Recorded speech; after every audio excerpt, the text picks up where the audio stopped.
পালা জিনিস কত যে মায়া, তারপরও হালাল করেছে আল্লাহ তাআলা খাওয়ার জন্য, তাই খেতে হবে।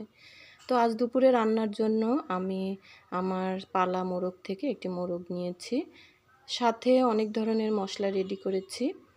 আর এই মোরগটি ছিল আমার লাস্ট অনেকগুলো মোরগের ভিতরে। তো ভাবলাম আর কতদিন আর রাখবো, আজ আমি এটাকে রান্না করে ফেলি। তো সেই কারণে সব ধরনের মশলার ভিতরে আমি কিছু মশলা পাটায় বেটে নিয়েছি, যেমন মরিচ, জিরা। এগুলো ব্লেন্ড করলে আবার অতটা খেতে ভালো লাগে না মাংস, তাই আমি এগুলো কষ্ট হয়েছে একটু বেটে নিয়েছি। মোরগ যেহেতু রান্না করেছি, তাই ভাবলাম আজ একটু পোলাও রান্না করি। আমার আবার মোরগের মাংস দিয়ে পোলাও খেতে অনেক পছন্দ। আর যদি সাদা ভাত রান্না করতাম তাহলে লাল শাক, মোরগের মাংস, সাদা ভাত। আসলে খাবারের চাহিদা এক একজন মানুষের এক এক রকম। যেমন আমার মেয়ে খাবে বিরিয়ানি, কাচ্চি, মোরগ পোলাও।